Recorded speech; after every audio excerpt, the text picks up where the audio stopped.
Estamos contentos de estar aquí una vez más y vamos a recordar, vamos a comenzar con una pregunta que quiero hacerles y también saludamos a nuestros hermanos que están viendo este video por YouTube o lo estarán viendo.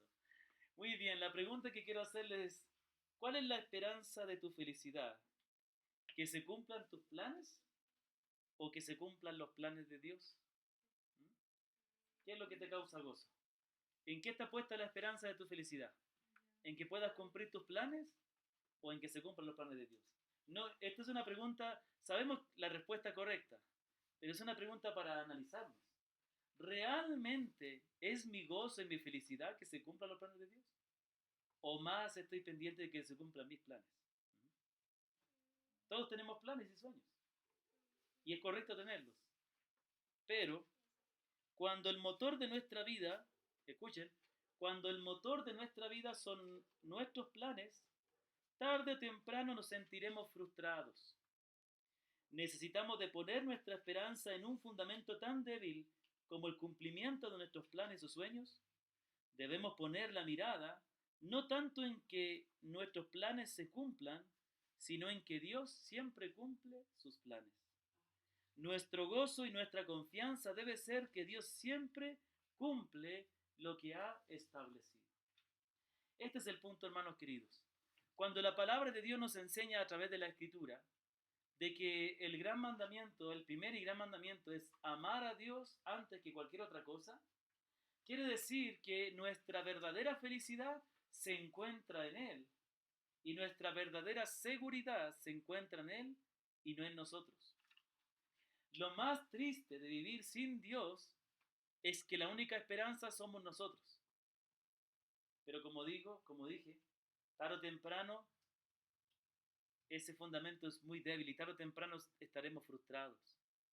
Si nuestra esperanza, si nuestra seguridad descansa en nosotros mismos o en otras personas, es un fundamento muy débil, porque nosotros los seres humanos somos limitados y no podemos cumplir lo que prometemos o lo que anhelamos. Y tampoco pueden cumplir lo que nos prometen y anhelan todo el tiempo. Tarde o temprano fallaremos. Sin embargo, por eso se le llama a Dios nuestra roca inamovible. Él es la roca inamovible, Él es la roca en la cual se asienta nuestra fe. Y nuestro gozo, tenemos que aprender que tenemos que dejar de poner el gozo en nuestros intereses y ponerlos en los intereses de Dios. Por eso dice la palabra en el Nuevo Testamento, donde está tu tesoro, también está tu corazón, así dijo el Señor. Si nuestro tesoro es aquí en la tierra, nuestro corazón va a estar aquí en la tierra. Y estaremos desilusionados y frustrados porque todo aquí es débil y pasajero. Mas nuestro tesoro y nuestro gozo, nuestra esperanza, nuestra seguridad debe estar en Dios. Y aquí viene el punto, en el cumplimiento de sus planes. La semana anterior estuvimos meditando en el Salmo 33, algunos versículos del Salmo 33. Y yo quiero que recordar algo de lo que vimos. Y el versículo 10 y 11 del Salmo 33 decía así. ¿Sí están conmigo? Jehová hace nulo, ¿sí están conmigo? No se me distraigan. Jehová hace nulo el consejo de las naciones y frustra las maquinaciones de los pueblos. Pero, a diferencia de eso, dice después, el consejo de Jehová permanecerá para siempre, los pensamientos de su corazón por todas las generaciones. Y ahí pudimos ver dos verdades. Podemos resumir esas dos verdades tan sencillamente como están escritas ahí, no hay mucho que agregar o que explicar, pero podríamos decir, la primera verdad que aprendimos la semana anterior, entre muchas, era que Dios desbarata los planes de los hombres. Y eso vimos a través de esta pandemia, ¿no? Que todo lo que estaba planeado no pudo darse porque vino esto que nadie estaba preparado. Por lo menos nosotros no estábamos preparados. Y la segunda verdad, que es la más importante, es que el plan de Dios, el consejo de Dios, permanecerá. Entonces la palabra nos enseña que Dios no es un Dios que improvisa, es un Dios que actúa de acuerdo a un plan que Él ya ha trazado. La pregunta que corresponde al día de hoy, la pregunta que correspondió a la semana anterior y también corresponde a la semana de hoy es la siguiente. ¿Qué son los decretos de Dios? Y la respuesta es, los decretos de Dios son su propósito eterno, según el consejo de su propia voluntad, en virtud del cual ha preordenado para su propia gloria todo lo que sucede. Es decir, la palabra nos enseña que Dios ya ha establecido lo que Él va a hacer. Eso no significa que no haya en el hombre libertad para actuar. Ciertamente Dios ha concedido al hombre libertad para actuar. Le ha dado al hombre una voluntad, pero que no es lo mismo que el libre albedrío. ¿Sabía usted que el hombre no tiene libre albedrío? Siempre utilizamos el término libre albedrío. ¿Sabe lo que significa libre albedrío? Sí, pero es algo más. Nosotros siempre decimos, es que el hombre tiene libre albedrío. No, el hombre no tiene libre albedrío. Algunos se preguntarán qué estoy diciendo. ¿Qué significa libre albedrío? A ver, aquí no tiene una definición. Otra persona que no tiene una definición. ¿Qué significa libre albedrío? ¿Que el hombre puede elegir? El hombre puede elegir lo que puede formar su vida con ¿Sí? Lo que quiere hacer. de su vida. Exacto. El hombre puede elegir, pero no es libre para elegir. ¿Es la diferencia? El hombre puede elegir, pero no es libre. No tiene albedrío, pero no tiene libre albedrío. ¿Sabes lo que significa libre albedrío? Que el hombre pueda decidir sin nada que le presione, sin nada que le estimule. Es totalmente libre. Y eso el hombre no tiene. ¿Por qué? ¿Qué dice la palabra? Cuando una vez el Señor Jesucristo estaba hablando con los fariseos, Él les dijo a los que supuestamente habían creído en Él, el Señor les dijo que si creían en Él, conocerían la verdad y la verdad les haría libre. Pero ahí se salió a la luz que realmente no creían en Él, porque le dijeron, ¿desde cuándo? Dice, nosotros no somos esclavos de nadie. Y el Señor dijo, todo el que hace pecado, esclavo es del pecado. Entonces, ¿qué es lo que tiene el hombre desde la caída, desde la entrada del pecado por Adán? ¿Qué es lo que tiene el hombre en su corazón? ¿Qué tiene? La maldad. Y la maldad le lleva al hombre a decidir siempre lo malo. Entonces no es libre albedrío, porque somos esclavos del pecado. ¿Sabe cuándo el hombre pudo o podrá tener libre, pudo tener el hombre albedrío en el pasado o no? ¿Cuándo? No, bueno, antes de pecar. Sí, sí, cuando fue creado. Porque él tenía el Espíritu Santo morando en él como nosotros. No. ¿Y tenía la naturaleza pecaminosa como la tenemos nosotros? Él era libre para escoger. Ahora, bueno, una vez que el pecado entró al mundo, el pecado domina al hombre y por eso el hombre siempre quiere alejarse de Dios, por eso el hombre escoge siempre lo que desagrada a Dios. No estamos diciendo que el hombre es O sea, el instinto del hombre es eso. la naturaleza del hombre, exacto. Es, como dijo la palabra, como dice cuando Dios vio a la humanidad en Génesis capítulo 6, antes del diluvio, que toda la intención del hombre era continuamente el mal. ¿Es así o no? ¿Es verdad eso o no? Es verdad.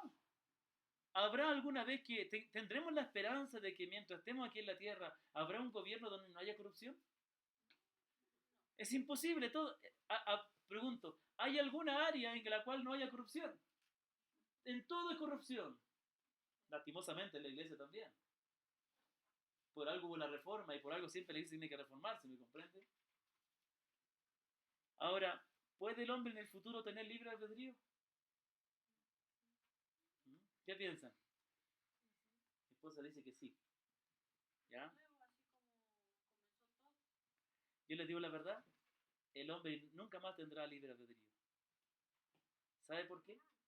Porque cuando nosotros nos arrepentimos y confiamos en el Señor, ¿qué hace el Señor en nosotros? ¿Quién viene a morar? El Espíritu Santo. Y el Espíritu Santo ahora nos guía. El Espíritu Santo nos impulsa a buscar lo que agrada a Dios. Y ese es el sello de que nosotros no volveremos otra vez atrás. ¿Me comprende? Entonces, más bien ahora, gracias al Señor, que en Cristo ya tenemos la seguridad, porque la palabra de Dios dice que tenemos la seguridad de que el Espíritu Santo nos transformará, nos hará la imagen de Cristo y no volveremos atrás. ¿Me comprende? No está diciendo que no podemos pecar. Sí, pecamos los creyentes, pero el verdadero creyente, Dios le da el arrepentimiento. Y el creyente, ¿qué va a pasar? Igual que el hijo pródigo, regresará. Imagínense que la historia del hijo pródigo hubiera sido diferente. Tenía un hombre rico 2 sirvientes. Y un sirviente le pidió toda la liquidación.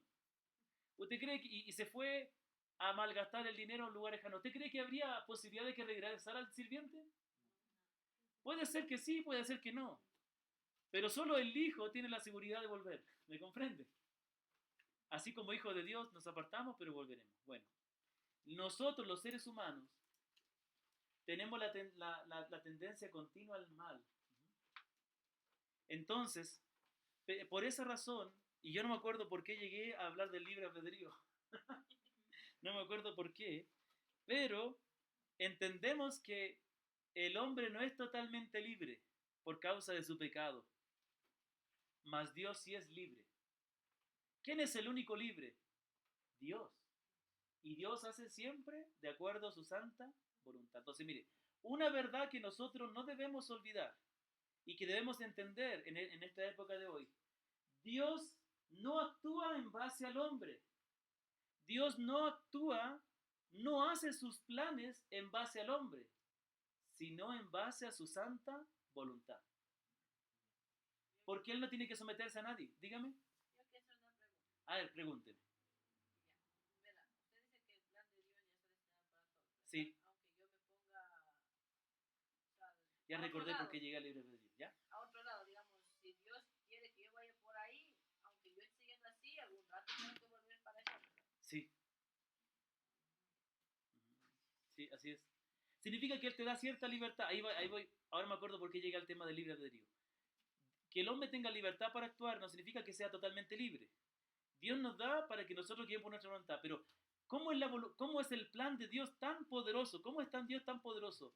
Que si Dios eh, tenía el propósito de que yo viniera a Ecuador y sea misionero, a pesar de que pasaron muchas cosas en mi vida y que a pesar de que yo hubiera tenido obstáculos, al fin y al cabo se va a cumplir el propósito de que yo esté aquí. ¿Me comprende? Ya vamos a entenderlo más cuando examinemos el texto que vamos a leer. Pero así es de poderoso el Señor. Hermano, déjeme decirle algo, y eso es lo que a mí me dio gozo y tranquilidad en este tiempo de la pandemia, y es lo que he querido transmitir a los hermanos, a ustedes también. Es que, hermano, desde que el Señor dijo sea la luz, y desde antes, hablemos de la historia de la humanidad, nunca ha habido un momento, escúcheme, donde Dios no haya hecho lo que ya tenía planeado. Nunca ha habido un momento. Nunca ha habido un plan de Dios, nunca ha habido una decisión de Dios, nunca hay algo que Dios haya querido hacer y no se haya logrado. ¿Me comprende? Eso es lo que nos enseña la palabra, eso se llama los decretos de Dios y la providencia. Ya vamos a ir en detalle. Vamos a leer un texto y vamos a meditar en este texto. Vamos a sentarnos en esto para entenderlo bien. Hechos de los Apóstoles, vamos a leer todos juntos. Para que yo voy a hacer preguntas, como lo hicimos la semana anterior. Voy a hacer preguntas de este texto que estamos leyendo para que podamos, ¿cómo se llama?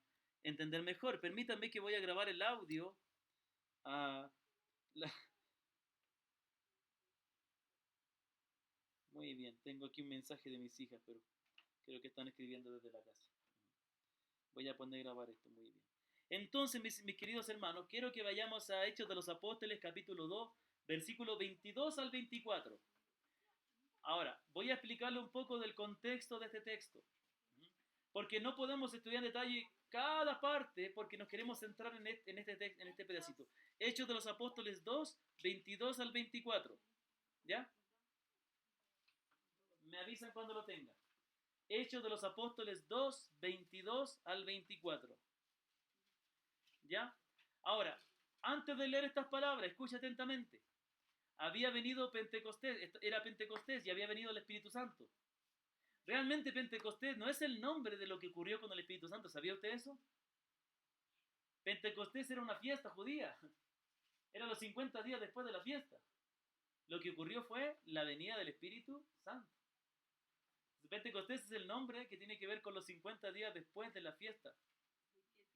De la fiesta de las semanas. Pentecostés, fiesta. Sí, Pentecostés quiere decir que 50 días después de la fiesta de las semanas ocurrió la venida del Espíritu Santo. ¿De las semanas? ¿De qué semanas, Claudio? La fiesta de la semana es una fiesta judía. Ya algún rato estudiaremos la fiesta judía. Tengo que estudiarla yo primero. Muy bien. Entonces, Pentecostés no se llama, nosotros le llamamos lo que ocurrió en Pentecostés, pero lo que ocurrió no fue Pentecostés. Lo que ocurrió fue la venida del Espíritu Santo. ¿Cuándo ocurrió? En Pentecostés. ¿Me comprende? 50 días después. Entonces, aquí ellos, los creyentes, comenzaron a hablar en diferentes lenguas y el apóstol Pedro explica lo que ocurrió. Y explica que era el cumplimiento de la profecía de Joel y de otras profecías. Ahora, versículo 22, vamos a leer ahí, al 24. Dice así, escucha atentamente porque vamos a hacer comprensión de lectura. Ya, varones israelitas, el apóstol Pedro está predicando. Varones israelitas, oíd estas palabras. Jesús Nazareno, varón aprobado por Dios entre vosotros con maravillas, prodigios y señales que Dios hizo entre vosotros por medio de él, como vosotros mismos sabéis. Versículo 23.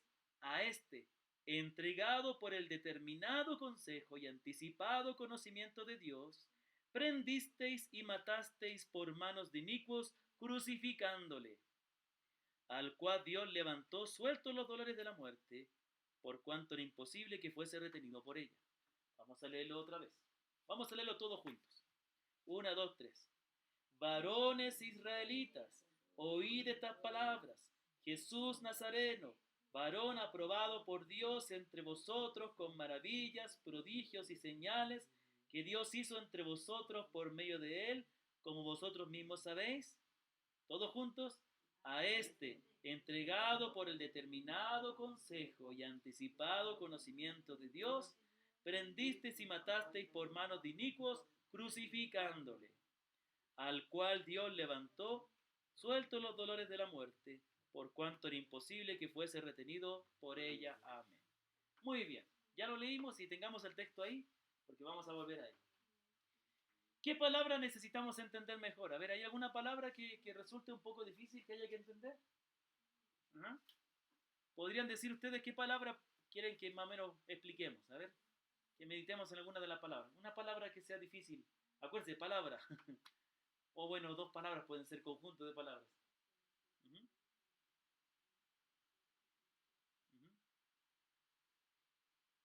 Por ejemplo, ahí versículo 22 habla de prodigios, maravillas, prodigios y señales.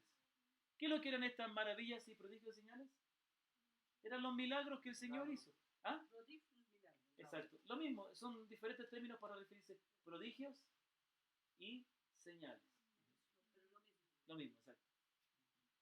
Estos eran los milagros que el Señor hizo.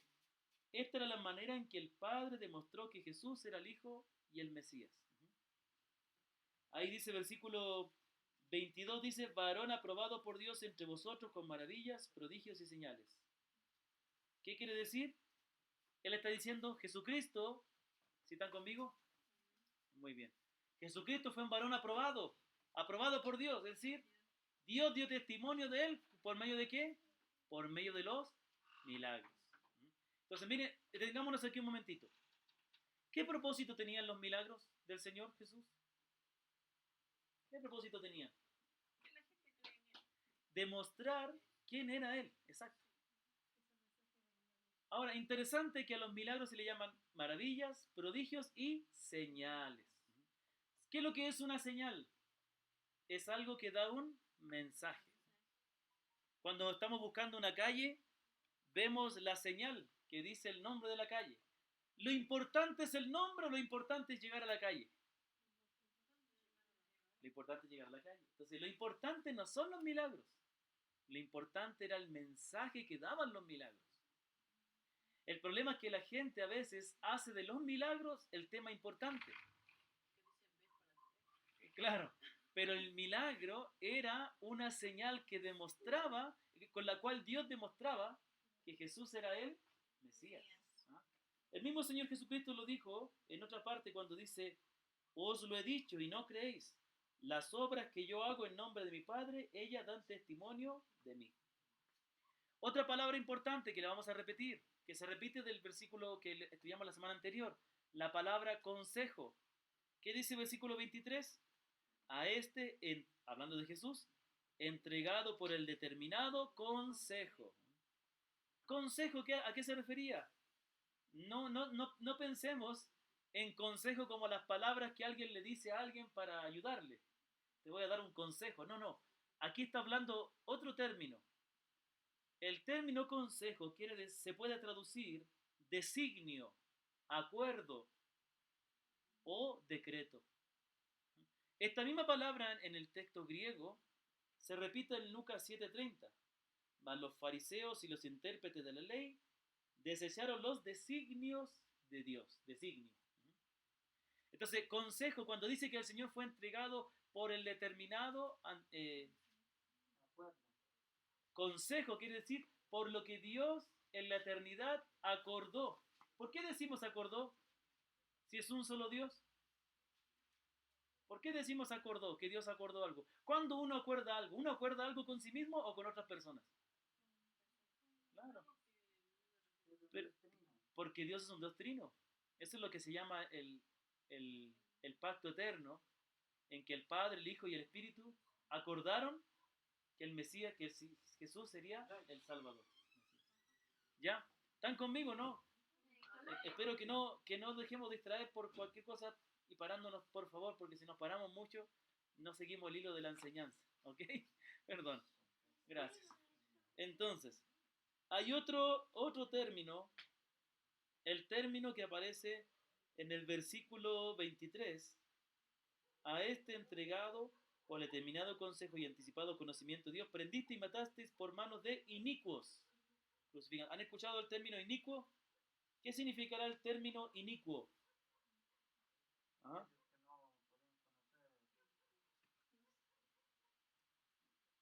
Acordémonos que nosotros tenemos la traducción, inicuo. Cuando hablamos de, bueno,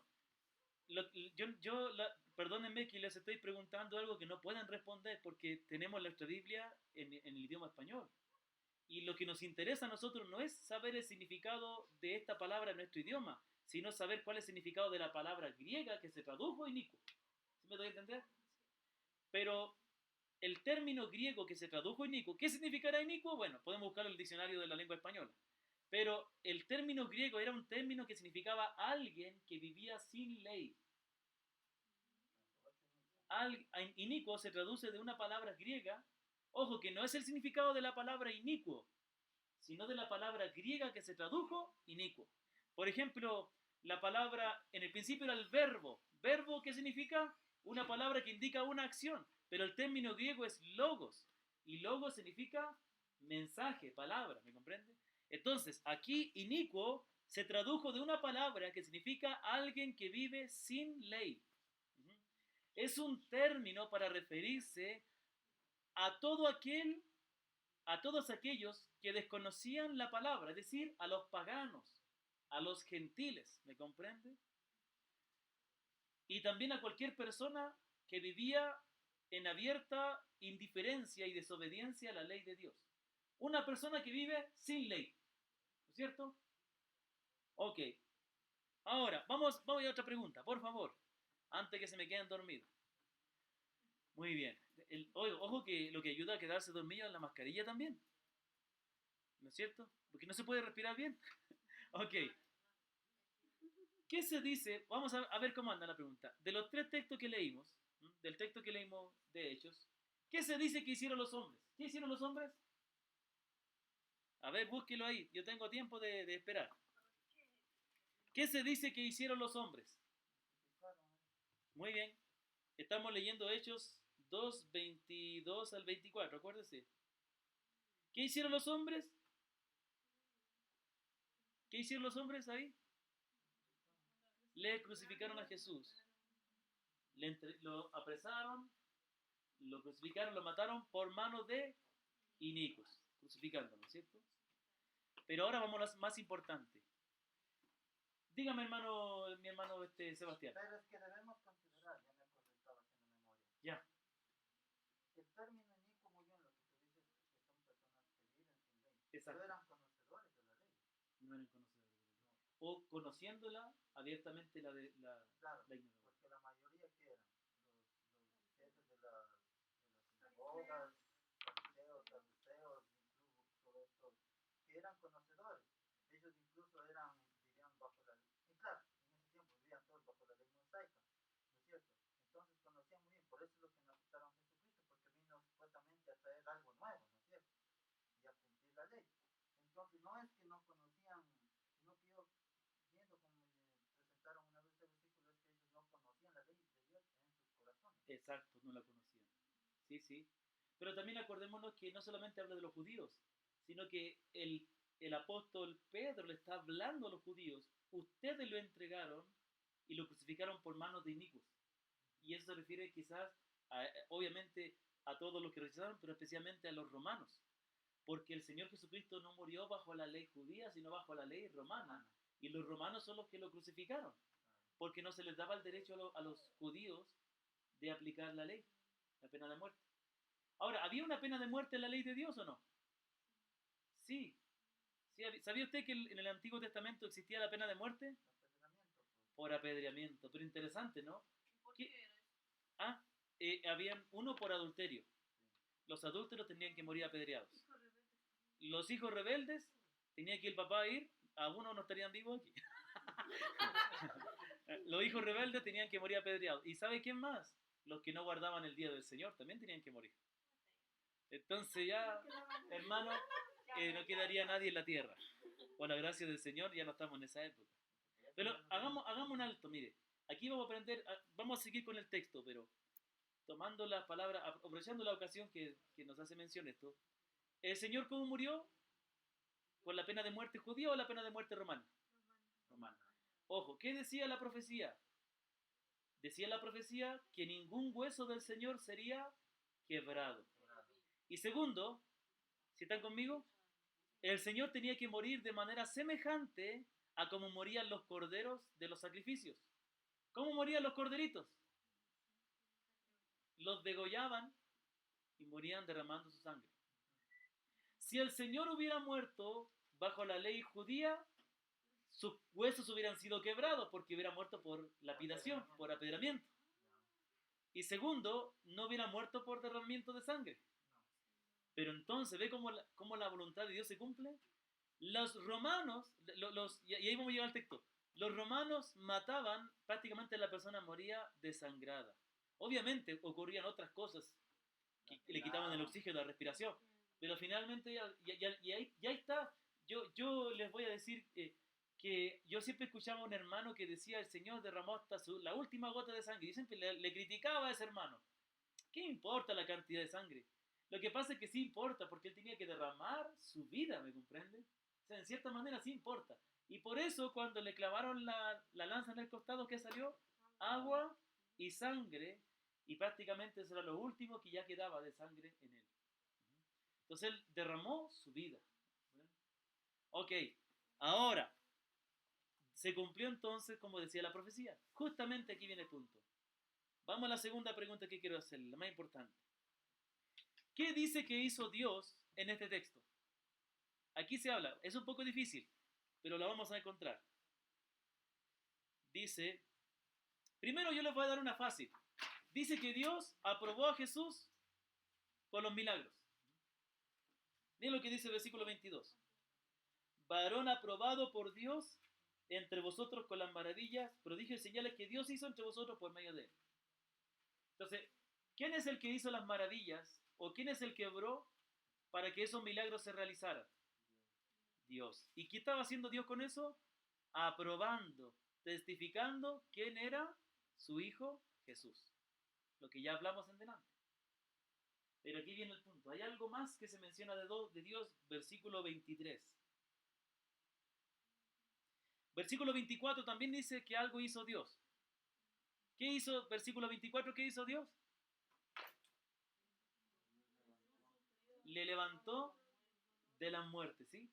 Es decir, ¿quién resucitó a Jesús? Dios el Padre. Obviamente cuando la Escritura usa solo el término Dios, generalmente se refiere al Padre.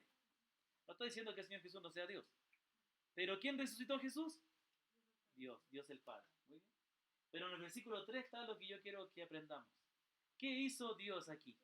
¿O qué dice acerca de Dios? ¿Sí? En el 23, perdón. En el 23.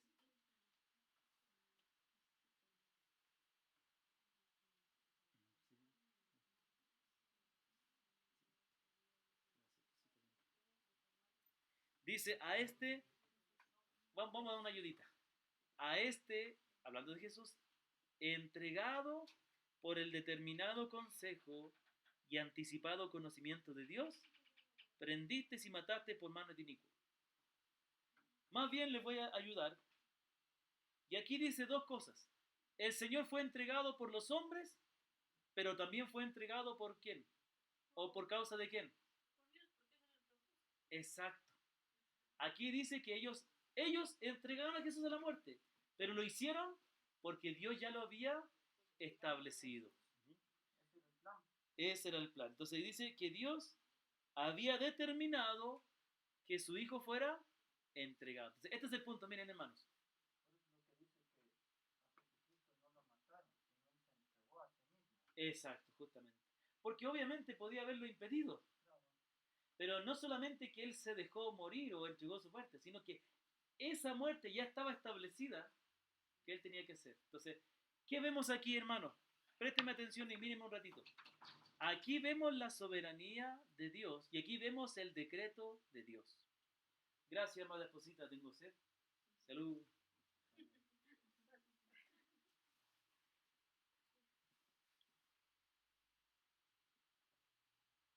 El arroz con menudito que nos dio la hermana Sonia me dio sed. Muy bien, rico estaba. Entonces, aquí dice que el Señor dice, a este entregado por el determinado consejo y anticipado conocimiento de Dios. Se dicen dos cosas. Primero, que Cristo, que los hombres lo entregaron a la muerte, sí, pero lo pudieron hacer, primeramente, porque Dios ya lo había determinado, en base a su consejo, al predeterminado consejo, y segundo, al anticipado conocimiento de Dios. Entonces, hay dos cosas, dos verdades aquí. Dios ya determinó, ya decretó que su hijo tenía que morir. Y Dios ya conocía de antemano las circunstancias que iban a ocurrir. Ahora, primero, la palabra nos muestra claramente que el Señor siempre actúa en base a lo que Él ya ha establecido. Pero también nos enseña que el Señor tiene un conocimiento anticipado, pero ojo, este conocimiento anticipado no significa que Él determina lo que va a suceder en base a lo que va a pasar. Ese es un error. No significa que Dios, voy a entregar a Jesucristo porque yo sé que lo van a odiar. No, no significa eso. ¿Me comprende? Díceme, yo tengo aquí, yo escribí la explicación de esto porque es decir que Dios conoce todo antes de que suceda. Esto no quiere decir que Dios decretó su plan en base a lo que sabía que iba a suceder, sino que trazó su plan considerando las circunstancias que vendrían para usarlas en el cumplimiento de su propósito. Miren, no es que Dios dijo, como yo sé que le van a odiar, entonces determino que Él sea entregado. No, yo determino que Él sea entregado a la muerte y voy a usar ese odio que tienen ellos para que se cumpla mi propósito. ¿Ve la diferencia? O sea, más que nada es que Dios... Lo que dice Claudio es que Dios, digamos, siendo específicos a la ley, lo que Jesús, Señor, mi hijo amado va y va a ser crucificado y morir para darle vida. Pase lo que pase, sea que le quieran o no le quieran, sino que simplemente... Exacto, exacto. Ese es el fin. Sí, sí, ese es el punto. Porque de ahí no podemos decir que, claro que él conoce su supremacía, no podemos decir que conocía o no conocía que Pilato iba a lavar las manos o que Herodes iba a entregarlo. Simplemente, Bueno, No sabía. bueno, él sí sabía todo claro, eso, claro, sino que pero estoy diciendo al que, mismo tiempo él ya decretó lo que iba a suceder, pero no porque eso iba a pasar, sí, sino considerando lo que iba a pasar. exacto. ¿Me comprende? Ajá. Dígame. Entonces, supongamos algo, ¿no? Que alguien se le muere la mujer ya, Sí. y no conoció a Dios, Ujú. ya, no, y gracias a la muerte de la pareja, o sea, él se convierte en Dios. Eso digamos Se convierte a Dios. se Sí, convierte al Señor. Señor. Sí, O sea, sería o sea, Dios ya sabía que por exacto. algún motivo él tenía que acercarse al Señor, algo así. Bueno, Dios no se escoge desde antes, dice la palabra. Entonces Dios usó lo que le iba a pasar para cumplir eso que Dios quería hacer. ¿Me comprende? Entonces, esto no quiere decir Porque que, todos tienen la posibilidad de escuchar el Evangelio, bueno, hay que analizar eso porque realmente no todas las personas en el mundo han tenido la posibilidad de escuchar el Evangelio. Antes de que vinieran los primeros misioneros a Ecuador, Ecuador pasó siglos y siglos sin que alguien escuchara el Evangelio. Entonces, la pregunta es, ¿está el Dios en la obligación de salvar a todas las personas? ¿Las personas merecen escuchar el Evangelio? ¿O es una gracia que Dios da? Es una gracia. Entonces, este es el punto. Claro, Dios dice la palabra que Dios llama a todos los hombres al arrepentimiento. Por otro lado, dice que todos los hombres son responsables de arrepentirse y buscar a Dios. Porque, exacto, pero no a todos les llega el mensaje claro del Evangelio. Pero ese es otro tema que hablaremos en otra ocasión. Lo, lo que hablamos aquí es que la palabra que nosotros tenemos que aprender que Dios no actúa en base a las acciones de los hombres. Dios actúa en base a sus designios. Porque exacto, justamente, porque mire, mira, yo, por ejemplo, yo quiero ir mañana a visitar a un hermano. Ya, yo digo, mañana mismo vamos a ir a visitar, vamos a ir, ¿no es cierto? En la noche, a las 6 tenemos que ir a la casa de un hermano, de una familia que vamos a comenzar una reunión en la casa de ellos. Ya, nosotros ya tenemos establecidos. Por eso de que mañana se enferma, Dios no quiera que se enfermara mi hija. Y le da fiebre. Y tengo que llevar al hospital. Entonces, pregunto, y no pude ir a visitar al hermano. ¿Por qué no pude? ¿Puedo controlar yo la salud de mi hija?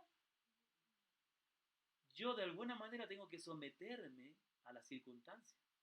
Realmente todos nos sometemos a las circunstancias. ¿Puedes controlar las circunstancias?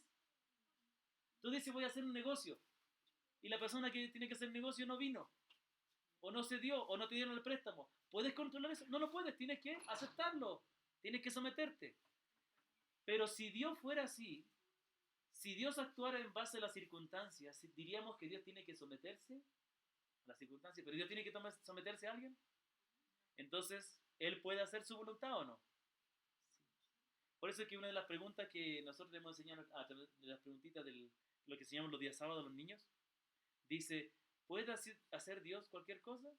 Y la respuesta es sí, pero después dice, Dios puede hacer todo lo que Él quiere. La pregunta no es si Dios puede hacer cualquier cosa.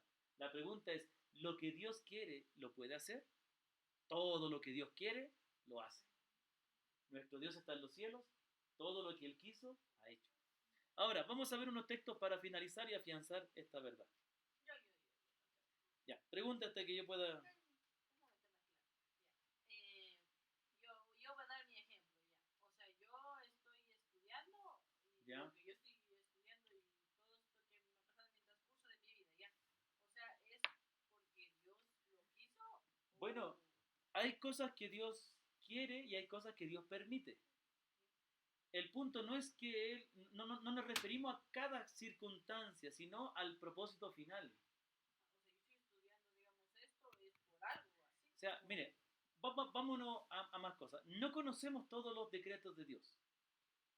No conocemos todas las cosas que Dios decretó. Por ejemplo, un decreto de Dios que Dios decretó de crear el mundo. ¿Se creó el mundo? Sí. Dios decretó que iba a enviar un día a su hijo en tal fecha y nacer de tal manera. ¿Ocurrió? Ocurrió. ¿Qué más ha decretado Dios? Ha elegido de antemano a los que Él quiere salvar. Pero también ha decretado que nosotros los creyentes seamos conformados a la imagen del Hijo. O sea, esto no es, esta enseñanza tampoco es para que nosotros pongamos a pensar que cada cosa que me pasó, Dios lo tenía ya planeado, ¿me comprende? Como digo, Dios da cierta libertad. Obviamente, sí, de alguna manera Dios ya lo sabía, o Dios ya lo había permitido, o ya Dios lo había decretado. Pero aquí viene el punto. Más que las circunstancias particulares, vemos el propósito específico, lo que Dios quiere lograr con eso. ¿Me comprende? Es decir, ¿qué quiere Dios? Que nosotros los creyentes lleguemos a ser como su Hijo. Y hay muchas cosas que Dios va a usar en la libertad que Dios nos da para que nosotros escojamos la carrera que queremos estudiar. Dios nos da cierta libertad, Él ya lo sabe. Pero el punto es que Él va a cumplir su propósito de que finalmente nosotros seamos a la imagen del Hijo. ¿Ya? Es complicado para mí explicarlo. ¿Por qué? Porque estamos hablando de Dios, ¿me comprende? Pues Dios también va a ser su obra de acuerdo como uno, como dice la Biblia, no antes pesquéis al Espíritu Santo con el cual Eso, pero eso, Eso exacto, sería por decir, hay cosas que nosotros entristecemos al Espíritu Santo, pero no porque Dios quiere que nos exacto, entristezcamos, sino porque nosotros tenemos nuestra carne que es nuestro enemigo, exacto, el mundo que es nuestro enemigo, sí. y no podemos decir que el Señor quiere No, no, que no estamos diciendo que Dios aprueba cada cosa que hagamos, porque Dios nos da cierta libertad y nosotros somos responsables, pero finalmente Dios es el que cumple sus propósitos. Entonces, ¿Me mira, comprende? lo que, Como está callando, dice el Señor. Exacto. Es complicado entender esta mira, lo que doctrina, debes pero es muy entender es importante que entenderla. cada cosa, cada decisión que tú tomas en tu vida va a afectar tu destino, tu futuro, sea para bien o sea para mal. Ya, por eso la Biblia es clara y concisa y te da mandamientos. Pero ¿qué te dice la palabra de Dios? Hacer todas las cosas como para el Señor. Tú estás estudiando muy bien, estás haciendo para el Señor, pero el paso te beneficia a ti. Pero lo que tú hagas con esos estudios después que seas una profesora, lo utilices para el bien, para mal, tú tienes que ponerlo a hablar. ¿Le agradará a Dios o no le agradará? Es como yo, hago los Pero, pantalones. sí, Voy a hacer, Dios mío, voy a ganarme más platita si hago con esta tela más baratita que el normal, pero al final los clientes no se dan cuenta. Mi talento lo ocupo para el bien o para el mal. Y debe ser para servir al pueblo. Aparte de eso, ahora, Dios, todo eso tienes que entender. sí, Si tú haces las cosas para el Señor, sí, pero si no lo haces, mira cómo vamos a ver el ejemplo de David. Y siempre me gusta la vida de David. Y es un ejemplo muy, ¿qué hacía? Cuando él alababa, adoraba, todo eso, iba ganando victoria en victoria. Pero un momento que él escogió cuando estaba en lo alto y vio de lo alto de la terraza, vio a sí, a ver, a ver. ¿qué hizo? Él debe haber dicho, Señor, ¿está bien que la mira o no? Pero él qué? Se apartó de Dios y vino loco. ¿No es cierto? Eso tienes que ver. Él no es que tú siempre, Señor, Señor. No, el Señor siempre nos ayuda, nos guarda, nos protege, nos protege. Tú dices que él nunca se pasa nosotros. Nosotros nos aprendemos de él. Exacto. Entonces, como dice la palabra, no te afanes, no te así. No simplemente tú, pero siempre como para el Señor. Ahora si nosotros decimos, bueno, el Señor me permite dar este paso, bacán, doy otro paso, bacán. No, no es eso. Tú tienes que tomar en cuenta, ¿será que esto agrada a Dios? ¿No agrada a Dios? Así es. ¿A quién no le va? Como padre, o que yo pongo a ver, dice mi hija, papi, yo quiero ser una buena alumna, digamos así. Tú dices en el estudio, y yo compadre, no, no, eso no me agrada. No, pues me va a agradar. ¿Y cuánto si aún? Dice, la Biblia dice, si ustedes siendo hombres quieren lo mejor para ustedes, ¿cuánto yo más que soy Dios? Entonces, eso es lo que, no sé si te expliqué o quieres, sí. No, mi hermano Sebastián, muchas gracias. ¿Sabe qué? Yo quiero hacer un alto y también para que escuchen los hermanos que van a ver el video, que justamente aquí en las reuniones, en las casas, es donde se cumple la escritura cuando dice exhortaos unos a otros, animaos unos a otros, enseñaos a hablar entre vosotros con salmo, himno. ¿Me comprende? Entonces, aquí viene el punto, mire, solamente un paréntesis. El hecho de que, por ejemplo, estemos aquí y mientras yo estoy enseñando, eh, Belén hace una pregunta, acá mi esposa también interviene acotando algo y el hermano Sebastián da una explicación. Ahí es donde se cumple lo que la palabra de Dios dice, que en la iglesia todos debemos ejercer los dones. ¿Qué pasa con la reunión del domingo? ¿Hay la oportunidad de hacer lo que acaba de ocurrir? No se puede. ¿Por qué? Porque primero hay mucha gente. Generalmente la reunión del domingo es de más gente. Hay unas que son mucha gente, otras no son tantas, pero hay generalmente una cantidad que no permite tanto diálogo. Y es en los grupos pequeños, es como en el Nuevo Testamento la iglesia se reunía en casas donde todo hay la oportunidad de que ejercite los dones en el orden del Señor, obviamente. ¿No? Entonces lo que dice el hermano Sebastián es muy correcto. De que Dios haya decretado sus planes y de que Él haya decretado lo que va a suceder, no significa que nosotros no seamos responsables de nuestras acciones. Significa que aún nuestras acciones, que pueden ser malas y tener consecuencias negativas, no van a obstaculizar lo que Dios quiere hacer. Y ojo que para entender esto hay que tener un punto. Cuando hablamos de los propósitos de Dios, tenemos que sacarnos de nuestra mente que se trata del propósito de Dios para mi vida, el propósito para mi vida. No, no es tan así. Sí, hay algo que tiene que ver con nosotros, pero primero tiene que ver con los propósitos para Él, para la gloria de Él. Nosotros no somos el centro de los propósitos de Dios. Es que Dios tiene un propósito que quiere cumplir para su gloria. Y nosotros, nuestro gozo, nuestra alegría es que Dios nos considere en ese propósito. Y somos bendecidos, pero no somos el propósito principal, que Dios tenga un propósito para mi vida. No es lo que la Escritura no me enseña, que los propósitos de Dios tienen que ver con un propósito para mi vida. Tienen que tener con un propósito para Él. ¿Me comprende? pero mi gozo es que Dios me considere. Mire, digamos que Dios quiere formar una gran nación para su gloria y para que todo refleje la imagen de su Hijo. Eso es lo que Él quiere. Mi gozo es que yo pueda participar de eso. Y al participar de eso por Dios, soy bendecido. ¿Me comprende? Sí, mi hermano Sebastián, por favor. Para acotar un poquito, Sí. creo yo, a lo que usted dice, productor. ¿Qué pasó con Moisés? Exacto. Sí, sí. Mira, tuvieron que sacrificar a cuántos niños. Si estoy bien, ¿sí está? A ver, No, Moisés, no, ¿cómo es? No, sí estoy bien, Moisés. ya, pero mejor termina para ver, porque no. Ya. Sí, Ah, ya, sí, sí. Traficaron cuántos niños para terminar en la casa, para digamos así, su principal enemigo va a terminar en la casa de él. Y Dios, ¿para qué lo llevó ahí? Aprendió cómo vivían los egipcios, aprendió la forma de batalla de los egipcios, aprendió cómo ellos se manejaban. Después de que estuvo acá, ¿qué hizo Dios? Tuvo que vuelta acá, ir al desierto. Y él debe decir, ¿por qué todo esto? Pero igual a la final, Exacto. ya estuvo en mí. Y después, ¿qué fue? Para salvar a su pueblo. Entonces, sí, Dios, como si Dios no fuera Dios, pudiéramos entenderlo, de verdad. Por eso es Dios, porque no lo entendemos. Exactamente, mi hermano. Entonces, pero siempre debemos tener en cuenta que lo que dice su palabra, aunque se vea feo o se vea bonito, todos los designios lo ayudan a bien a su vida. Y ahí que debemos tratar de Mire, llevar. vamos para afianzar esta verdad, vamos a Génesis capítulo 50. Génesis 50, versículo 15. Génesis 50, 15, mis hermanos. Gracias, mi hermano Sebastián, por esa explicación. Exactamente, miren, mientras buscan, interesante, ¿no? Los egipcios, teniendo miedo de los judíos, decidieron matar a todos los varones. Pero eso no fue un impedimento para que Dios cumpliera su propósito de preservar la vida de Moisés y después liberar a su pueblo. Pero también, como dice nuestro hermano, gracias a esa persecución es que la mamá de Moisés tuvo que meterlo en una barquita, en un arca chiquitita, y fue a parar a los egipcios y aprendió todo eso. Bueno, nuestro hermano le explicó todo eso. No voy a repetir yo lo que dijo. Perdón, hermano. Es que estaba recapitulando para ver si entendí bien lo que usted dijo. Ya. Génesis 50, versículo 15. Acuérdense que José había sido vendido por sus hermanos. Ahí tenemos otro ejemplo. Pero eso que hicieron ellos lo condujo a Egipto, donde llegó a ser el principal después de Faraón. Pero miren lo que dice el versículo 15. Viendo los hermanos, Génesis 50, 15.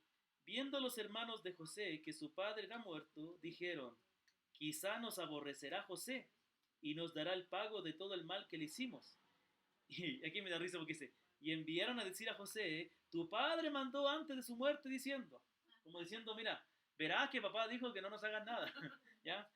Y así diréis a José, te ruego que perdones ahora la maldad de tus hermanos y su pecado, porque mal te trataron, por tanto ahora te rogamos que perdones la maldad de los siervos del Dios de tu padre. Y José lloró mientras hablaban. Quizá lloró porque ellos no le conocían a José. ¿Ah? Es como cuando alguien dice algo mal de uno, no me conoce como soy.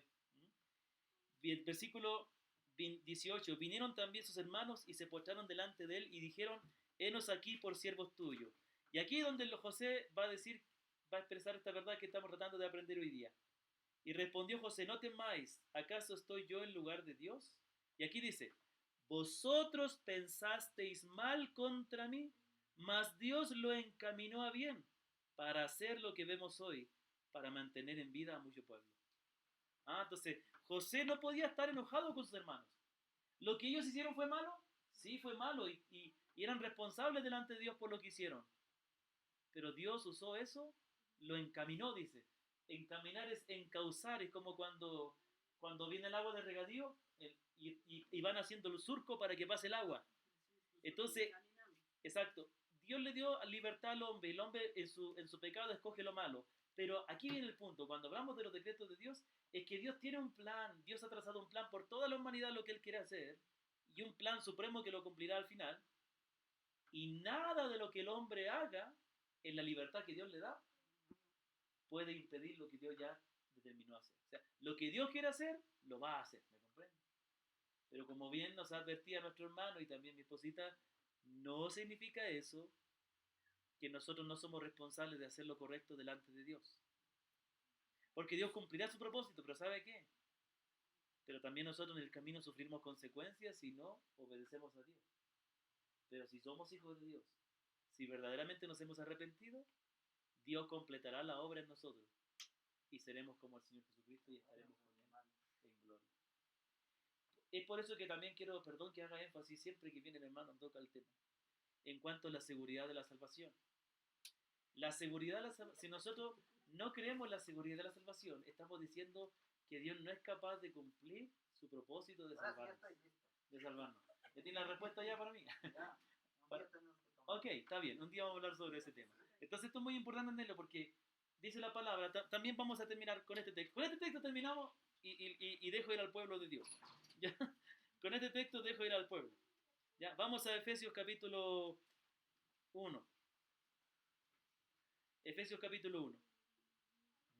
La salvación tiene que ver con el propósito de Dios, con el decreto de Dios, más que con nuestra decisión.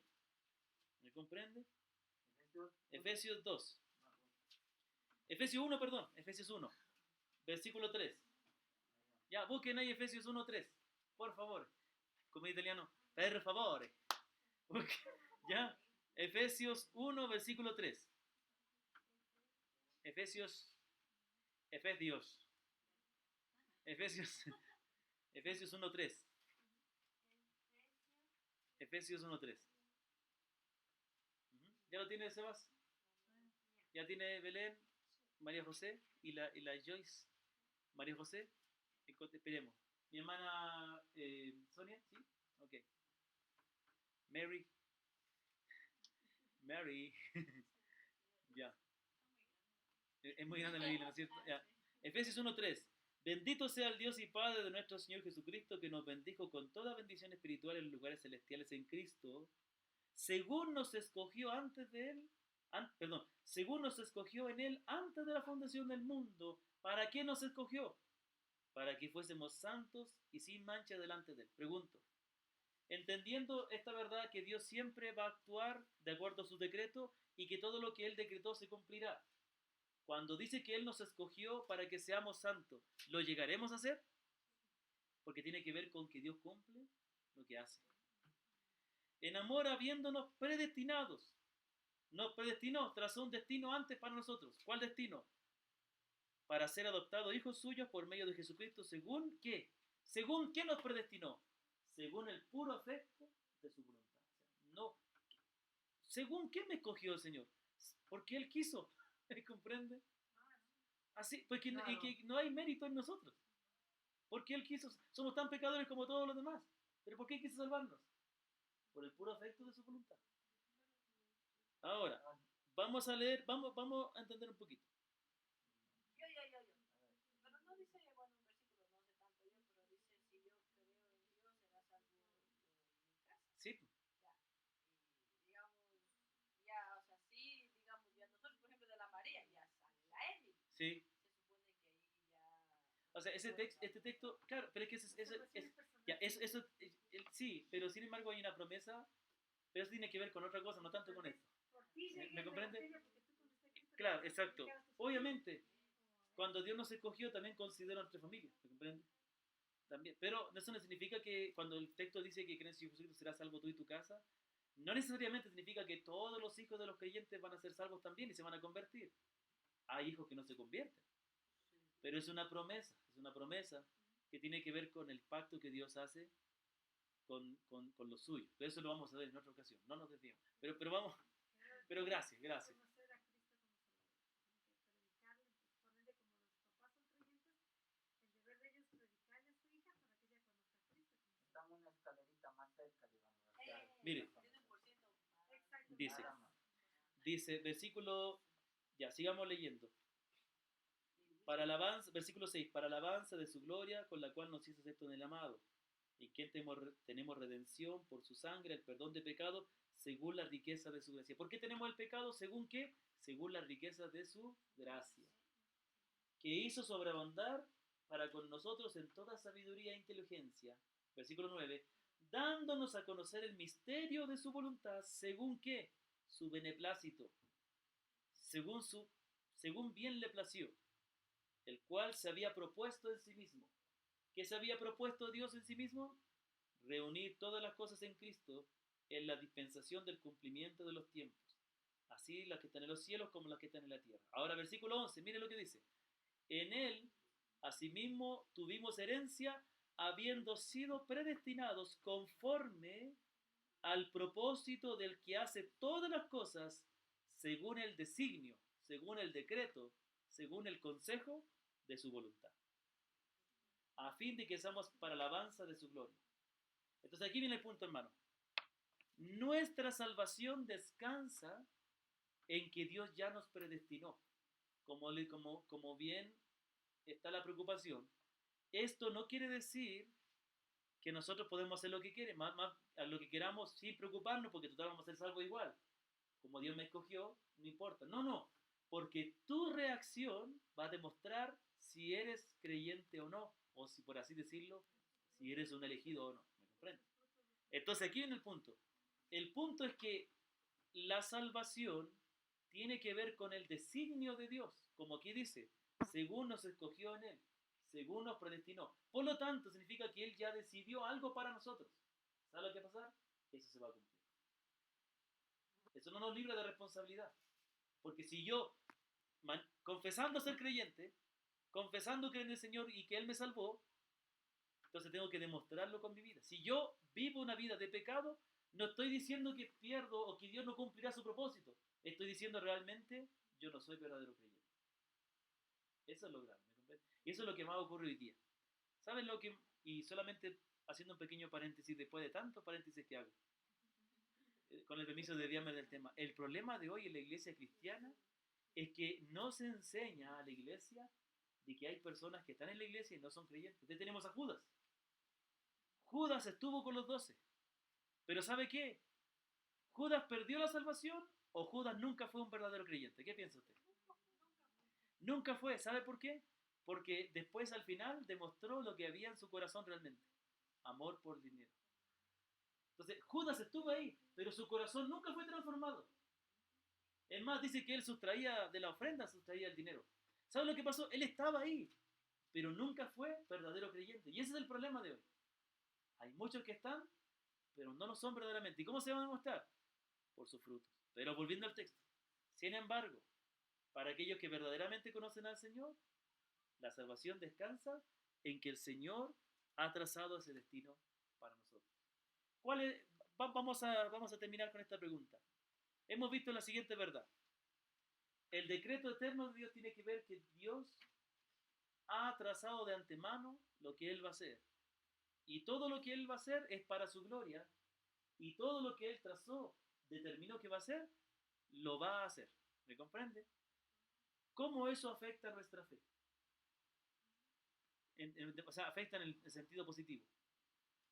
¿Nos ayuda en algo a nosotros saber esa verdad? ¿Me sirve de algo saber que Dios cumplirá sus propósitos? ¿Da tranquilidad? La verdadera esperanza. Pero también hay que entender que Claro. es que lo que vas a decir, lo que dijiste, que también, digamos así, no digamos por nosotros como cristianos, así, sino que digamos por la gente que conoce, escucha, y Dios tendrá que dar palo Es que justamente, para que se así es, convierta. así es.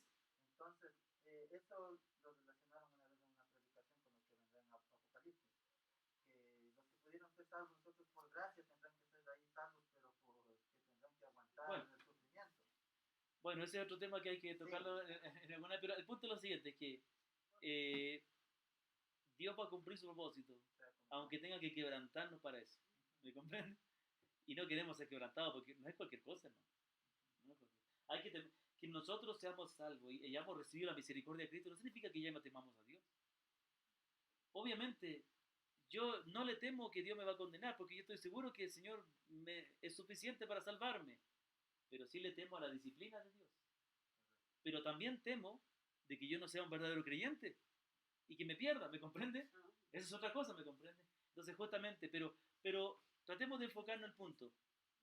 Esta verdad nos tiene que alentar a que nosotros aprendamos a descansar en el Señor y a gozarnos en Él.